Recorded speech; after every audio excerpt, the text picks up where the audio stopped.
સાહેબ આ મહેસાણા બાજુથી જીપું બહુ જૂન્યું લઈ ગયો, લે વેશ કરતો, અને વળી દલાલ આઈના બધા એવા સારા, અને આપણને એવું કહે માયાભાઈ લઈ જા ગાડી, રોણી છે રોડની રોણી. હા અમે સાંભળેલું, હું પોતે અહીં બહુ આવ્યો, ફર્યુસન ટ્રેક્ટર બહુ લઈ જાત.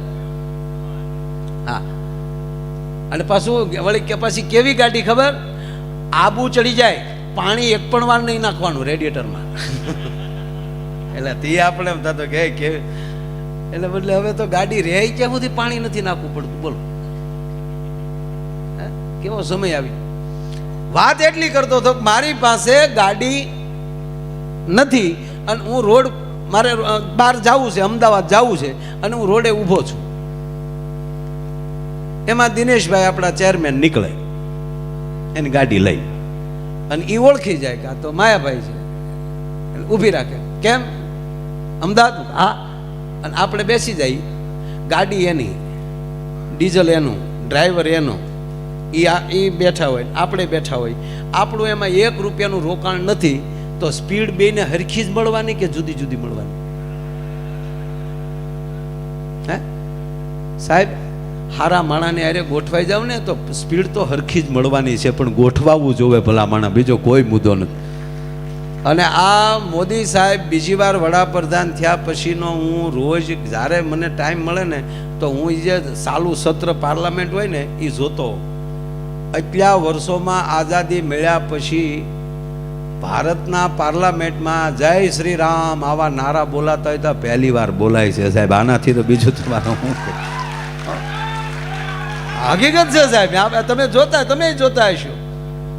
1951માં બેન, આપ તો વિધાનસભામાં બેસો છો એટલે મને યાદ આવ્યું એટલે કહું, 1951માં જે ગૃહમંત્રી હોય મારે એ તત્કાલના, મને કોઈ વાંધો નથી, એ વખતના ભૂપત બારવટિયાએ, ગુજરાતનો ખુખાર બારવટીયો સાહેબ, 3 ગામ એને ભાંગ્યા અને 3 ગામના 47 માણસોને માર્યા. ભૂપત બારવટિયાને પકડવા માટે સાહેબ ગુજરાત સરકારે એલાન કરી નાખ્યું, અને જે અધિકારીઓને એને પકડવાનો હતો એ અધિકારીઓ ઉપર દબાણ લાવ્યા કે ભૂપતને નહીં પકડો ત્યાં સુધી તમને અડધો પગાર દેવામાં આવશે. હા ભણજો, હું કીધું જ્યાં સુધી ભૂપતને તમે નહીં પકડો ત્યાં સુધી તમને અડધો પગાર દેવામાં આવશે. એ ભૂપતને ખબર પડી કે મારે હાટું આ અધિકારીઓને અડધો પગાર. એણે ગૃહમંત્રીને ધમકી આપી કે ફૂલ પગાર નહીં કરીને તો હું ન્યા આવી તો ફૂલ પગાર કરી નાખ્યો. બોલો હા, હું તમને ઈ તારીખનું સાપું છે મારી પાસે. બેન વાંચો કહેજો, કાલ મળજો. એટલે કહેવાનો મતલબ મારો કે જે પોતાની જે ખુમારીથી જીવવું ને સાહેબ એ અઘરું છે. અને આજ આડો પાડોના દેશ બધાય મોદી સાહેબ આમ જોઈને બેઠા છે. હું તો આડો પાડોના દેશના વડાપ્રધાનોને અથવા તો એના નાગરિકોને કહું છું કે તમે એક વાર રામાયણ અમારું વાંચી લો. આપણા જેટલા પાડોશી દેશ છે ને એને રામાયણ વાંચી લેવાય. હું કામ, આપણી આરે પહેલું વહેલું લંકા વાળાએ બગાડ્યું.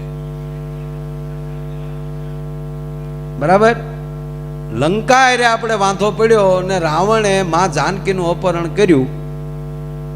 ભગવાન રામ ત્યારે વનમાં હતા, એક પણ માણસની મદદ ભગવાને નથી લીધી, એકલા રીસ ને વાંદરા લઈને ગયા હતા. શું કામ ગયા? એવું શું કામ કર્યું? એણે ખબર હતી કે પછી હજારો વર્ષ પછી આ ભારત આઝાદ થાહે, દેશના ભાગલા પડશે, પાડોશી દેશ વાયડાઈ કરશે, ત્યારે એને રામાયણ અંબાવી દેવાનું. પેલા વાંચી લો કે રાવણ જેવો હતો તો ખાલી ભારતના રીસને વાંદરા ગયા ને તોય ગોબો ઉપાડીને વહી આવ્યા હતા. તો ખાલી ભારતના વાનર ઊભા થાય ને રાવણ જેવાને પાડી દેતા હોય તો જેથી ભારતના નર ઊભા થાય ત્યારે બીજાની શું પરિસ્થિતિ થાય સાહેબ? આ રામે ઈ હાટું આ બધું રામ કર્યું સાહેબ. ને આપણા રાજાઓ આ ગીત ઉપર નીકળ્યું, માનવીની પાસે કોઈ માનવી ના આવે પણ તારા દિવસો પૂછી દુખિયા આવે, આવકારો મીઠો આપજે. દાદા જસદણના આલા ખાચર, જસદણના આલા ખાચર દરબાર થોડા ગામના રાજા હતા, જાજુ રજવાડું નહોતું એનું. સાહેબ ઈ દી ઉગે, હવા પર દી થાય ત્યાં સુધીમાં એના રાજમાં જેટલા માણસો આવે એને ખોબે ખોબે રાણી સિક્કો આપવાનો. અને એક દી એના કામદારે અડધીક રાતને ટાણે દરબારની મુલાકાત લઈ છે. બાપુ થોડુંક અંગત કામ છે, બોલો ને કામદાર. કે બાપુ કામ તો ઈ છે કે હવે થોડીક દાતારી ઓછી કરી નાખો, 5 આપતા હોય એને 2 આપો. કેમ? કે બાપુ તિજોરી મળી જ ખાલી થવા, રાતના ખર્ચ પૂરા નથી પડતા. એવું? હા.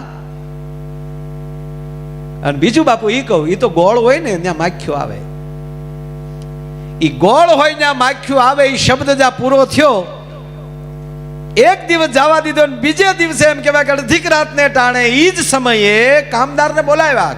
કામદાર હાજર થયા. બાપુ બોલાવવાનું કારણ કે તમે મને કાલે કઈક સલાહ દેતા હતા ને કે બાપુ હું તમને શું સલાહ આપું, હું તો આપનો નોકર છું, પણ મારી ફરજ છે, મારે તમારું ધ્યાન દોરવું જોઈએ, એટલે મેં આપને કીધું કે ના તમે મને બીજું કાંઈક કીધું. બીજું એ કીધું બાપુ ગોળ હોય ને માખ્યું આવે. કે હા ગોળ હોય ને માખ્યું આવે એવું કીધું ને. કે હા.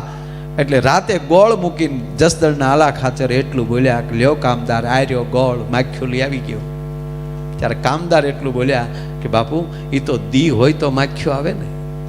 તા ગાંડા હું એ જ કહું છું કે મારે આંગણે દી છે એટલે દુખી આવે છે ને, બાકી આંડલા કુસ્તી કરતા હોય તો કોણ આવે ભલા માણસ? હે એમ માનવીની પાસે કોઈ. અને એ જો એનો બીજો પ્રસંગ યાદ આવ્યો, પહેલી વાર બોલું છું આ પ્રસંગ, મારી જિંદગીમાં પહેલી વાર આ પ્રસંગ બોલું, યાદ આવ્યો એટલે કહું. જસદણના આલા ખાચરના બહુ નજીકના વ્યક્તિ, હવે એનો જેના નજીકના જ માણસ રાજા હોય, એ પોતે ઘોડી લઈને નીકળ્યા અને હોકાના શોખીન, ઘોડા ઉપર બેઠા બેઠા હોકો પીતા જાય. કેવી ફાઇટ! એમાં એક પટેલનું ખેતર આવ્યું, બરોબર એમ કહેવાય કે લાણી થઈ ગયેલી, અને પોતાના ડુંડા છે એ ખળામાં પડેલા, અને આણે ત્યાં ઘોડું લીધું.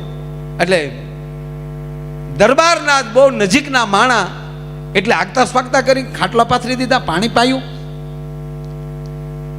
ચા પાય. પછી કીધું બાપુ કઈ સેવા? સેવા એટલી જ, મારા હોકામાં દેતવો ખાલી થઈ ગયો છે, મને દેતવો પાડી દે. હા બાપુ હમણાં પાડી દઉં. તાકે એનો નહીં, જે આપણે ખંપાળી કયો કે દંતાળી જે કહેવાતો હોય, જે ડુંડા બાજરાના લેવા માટે એના દાતા, એ એને નજરમાં આવ્યા ને કીધું ઓલા દાતા આવે ને એ કડક લાકડું હોય, એના દેતવો હારો થાય, એના પાડી દે. કહે બાપુ એના દેતવો પાડું તો માથે મેં હમણાં આગળ આવી જાય તો મારે આ પગર હેનાથી ભેગો કરવો? કે કીધું છે કે માર ખાવા છે? ઓલો માણા કાંઈ બોલ્યા વગર પોતાની ખંપાળીને બાળી દેતવો પાડી એને આપી દીધો. ઓલો હોકો પીડી માણા રવાના થઈ ગયો, અને માથેલી કલાક ગઈ. હામેલાની ધારે મેં મંડાણો, ખંપાળી હતી નહીં, આ છે કેટલું ભેગું કરે, અને માણસનું આખું વરફ ફેલ ગયું. મોલ એને કહેવાય કે પગર પલળી ગયો, બાજરો પલળી ગયો. રાજમાં ગયા છે. બાપુ આજ હું આ વર્ષે તમને હું કર નહીં આપી શકું. કે બેટા હું ક્યાં જાજો કર લઉં છું, યોગ્ય લાગે તો આપજો, પણ કોઈ દી હું માગતો નથી. કે બાપુ અમે સામેથી દેઈ છીએ, રાજા છે, અમારે દેવું જોઈએ, અમારે તમે અમને રક્ષા કરો છો તો અમારે તમને દેવું જોઈએ, પણ આ વર્ષે હું નહીં આપી શકું. ના આપવાનું કારણ શું? કે મારો આખો સિઝન મારી ફેલ ગઈ સાહેબ, મને બહુ નુકસાન ગયું. નુકસાન જવાનું કારણ? કે બાપુ નુકસાન જવાનું કારણ ફલાણા ભાઈ છે ને. કે હા, એ આ રીતે આવ્યા અને આ રીતે ખંપાળીના મારા દાતાને બાળી નાખ્યા, અને એને મેં હોકો ભરી દીધો ને. એટલે બાપા હું પગર હરખો ન કરી શક્યો ને વરસાદ આવી ગયો, એને હાજર કરો. ભલે મારા સંબંધી હોય, પણ મારી જનતા ઉપર, મારી પ્રજા ઉપર આવો હક એનો છે નહીં. એને બોલાવો અને એને દિવાલ પાસે ઊભા રાખ્યા અને કીધું કે હવે ખંપાળી લાવો. બાજુમાં કોઈ હતું રહેતું હતું, એની ખંપાળી લાવ્યા અને કીધું કે વડીલ તમને આના દાતા બહુ ગમે ને? કે હા, આના હોહરવા દાતા કાઢ નાખો. અને દાતાથી એમ કહેવાય કે દિવાલમાં જડી દીધા. આવો હુકમ કર્યો. મારો કહેવાનો અર્થ કે ઈ સમાજમાં વાત થાય કે આ રાજા કોઈને મૂકતો નથી, તો કોઈ ઈ એના રાજમાં કોઈ આવી હરકત કરી શકવાનો છે? સાહેબ હોપો પડી ગયેલો કે એના સંબંધી, એની બહુ નજીકના માણસ હોવા છતાં આવો જો એક માણસનો એક વર ફેલ થઈ જાય અને આવું કૃત્ય એણે કર્યું છે તો એ અને આ સજા દેવી જ જોવે. અને આવી જે મોતની સજા આપીએ કે મારો કહેવાનો અર્થ એટલો જ છે સાહેબ કે જીવનમાં કાંઈક કરવું ને એમાં સાતી મોટી હોવી જોઈએ. થઈ જશે ને આમ થશે એ ન ચાલે ભલા માણા. હે એટલે કીધું માનવીની પાસે કોઈ માનવી ના આવે. અને કલ્પના કરજો મિત્રો તમારી ઓફિસમાં કોઈ માણસની આંખમાં જળજળી આવી જાય, આંખમાં આહુડ આવી જાય અને એટલું કે બાપા એટલું મને મદદ કરો ને, એની માટે તૂટી જાજો. કારણ કે આ દુનિયામાં 21મી સદીમાં કોઈને રોવું ને એ કાંઈ નાની માના ખેલ નથી. કારણ કે એની અંદરની આતરડી દુભાણી છે તો જ એને રોયો હોય ભલા માણા. અને એના આહુડા જે લૂસી નાખે એને કોઈ દી એમ કહેવાય વાળ વાંકો ન થાય, ભગવાન એની ભેરે હોય છે. 5 પાંડવોની ભેગા ભગવાનનું કામ. હગો તો ઓલો છે દુર્યોધન, કે હગો નથી એમ કયો, વેવાય છે હગા. દુર્યોધનની દીકરી છે કૃષ્ણના દીકરા વેરે. ભગવાન કૃષ્ણનો દીકરો શ્યામ, શ્યામના લગ્ન છે એ દુર્યોધનની દીકરી સાથે થયેલા છે. નકર સંબંધી કરતા વેવાયનું વધારે ધ્યાન રાખવું પડે. પણ ભગવાને કીધું ગમે હોય જે નીતિમાં ચાલતો હશે એની ભેગો હશ, અને નીતિ ચૂકી જાય એની ભેગો હું કોઈ દી નહીં રહું. આ તો શ્રદ્ધાનો દેશ છે ને. નહીતર પતિ પત્ની બે મંદિરે પગે લાગવા ગયા તે બેને આમ બેલ મારીને કે આમ કંઠ રિંગ દીન કરીને ભગવાનને કીધું કે હે મારા નાથ, હે ભગવાન હાથે હાથ ભવ મને આ પતિ આપજે. તા ભાઈ ઘૂઘુ વાહે જ ઊભો થો. એણે બેલ માર્યો, હા ભગવાન પાછો આ ભવ હાથમાં જ હોવો જોવે. લે એની વાતું ન રહે સાહેબ. ઈ કાગયને પાણી પાજે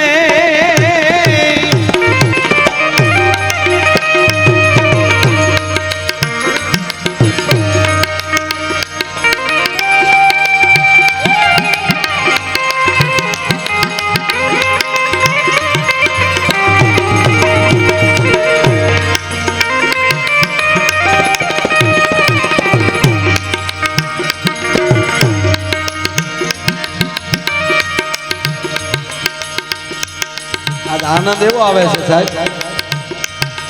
બેઠો છું ઊંઝામાં, ખોળો છે માં ઉમાનો અને દ્વારકા યાદ આવ્યું સાહેબ. કાલે આખી રાત પ્રોગ્રામ નતો, ગઈ રાતે હું શંકરભાઈ કહેતો હતો. કાલે એવી જગ્યાએ મેં હતા આખી રાત કે નહીં લાઈટ, નો મોબાઈલ, નો પ્રકાશ, નો અવાજ. સંભળાય તો હાવજની ત્રાડું સંભળાય.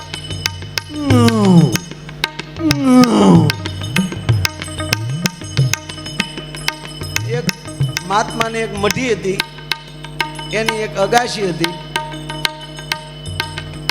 એની માથે આખી રાત હુતા હતા. પછી તો સવારે સૂરજ નારાયણે જગાડ્યા ત્યારે જાગ્યા. એટલે મને દ્વારકા યાદ આવ્યું સાહેબ.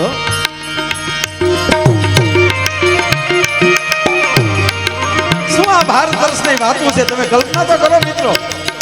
આવી વાતો કરીએ તો પોરના પલા ચડે.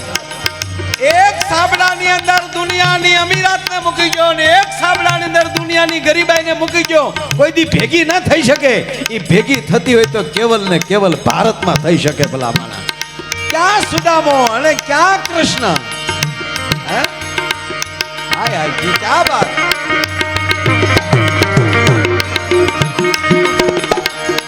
ભગવાન કૃષ્ણના સખા સુદામા સાથે ભણેલા. સુદામા ને કોઈ એમ કે દ્વારકાનો રાજા ખાલી વાત કરે, એ દ્વારકાનો નાથ મારો રાજા રણ છોડ છે, એને મને માયા લગાડી રે.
થતું ન હોય જો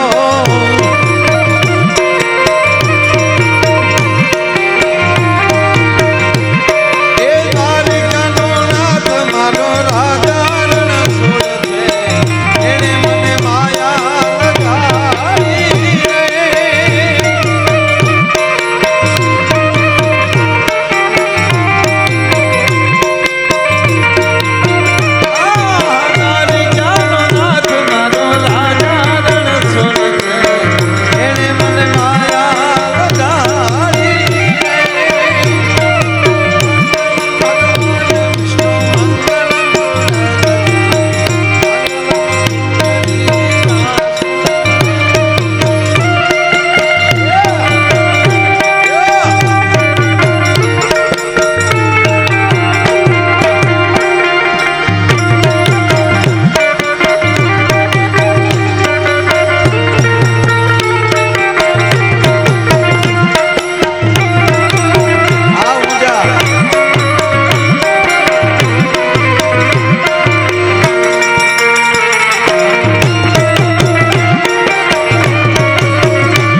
સુદામાને કોઈ વાત કરે દ્વારકાનો રાજા કૃષ્ણ થયો છે ત્યારથી તો બહુ આનંદ છે.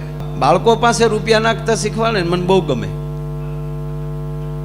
નહીતર બાલ મંદિરમાં કે સ્કૂલમાં ભણવા ગયો હોય આરે નાનું એવું નાસ્તાનું બોક્સ લેતો ગયો હોય અને એ બોક્સ એમાંથી નાસ્તો એના મિત્રને આપે અને એ એની મમ્મી જોઈ જાય અને કાન વિશાળ બે નાખે કે કોકને આપે છો, એ મોટો થઈને કોઈ દી દાતાર ન થઈ શકે સાહેબ. એને આ ઉંમરે ટેવ પાડે દેતા. હમણાં જ અમારા વિસ્તારમાં રાજસ્થાનના બે પતિ પત્ની જૈન લોકો મને કે માયાભાઈ હું કોઈ વસ્તુમાં મને મળ્યા અને ગ્રામ્ય મારે સ્કૂલ છે એટલે એ બાજુ આવ્યા 15,000 બાળકોને આ વર્ષે એને કપડા આપ્યા. ગ્રામ્ય વિસ્તારમાં જે ગરીબના છોકરા સ્કૂલમાં ભણવા આવતા હોય અને સારા કપડાં ન લાગે કે અરે આના કપડાં બરાબર નથી જ તે, એટલે એના પરિવારની મુલાકાત લઈ સાહેબ અને એક ગામમાં 50 હો બાળકોને આપે. એટલે આ આપતા શીખવું એ બહુ મોટી વાત છે. એટલે મેં એને કીધું કે તમે આવું શું કામ, આમ તમને વિચાર ક્યાંથી આવ્યો? એટલે મને એણે એવું કીધું, મને કે એ તો હિન્દી બોલતા હતા, રાજસ્થાનના હતા. મને કે મેં એ નક્કી કર્યું કે કોકને દીધું એ આપણું, કોઈને દીધું એ આપણું અને આપણી પાસે રાખ્યું એ ફેલ. આવ્યું નથી દીધું નથી. અને વાતે હાશી ને તમારી પાસે ગમે એવી ગાડી હોય પણ ઘર બારી કાઢો જ નહીં, એકચ્યુઅલી ખરાબ થાય નહીં, વરસાદ છે ગારો વાળી થાય તો તે લીધી હું કામ એ તો કે. અને હું તો આપ બધાને વિનંતી કરું ભાઈ, આપણે એવું નથી કે આપણે જ રૂપિયા વાળું થવું એમ. હારા માણસના ભાઈ બંધ રહ્યો ને તોય મફતમાં મોજ કરશું. દાખલા તરીકે આપણે રોડે ઊભા હોય, આપણી પાસે ગાડી નથી, માયા આયર પાસે માની લો ગાડી નથી, હતી નહીં, હતી તો ભાડા કરતો હતો.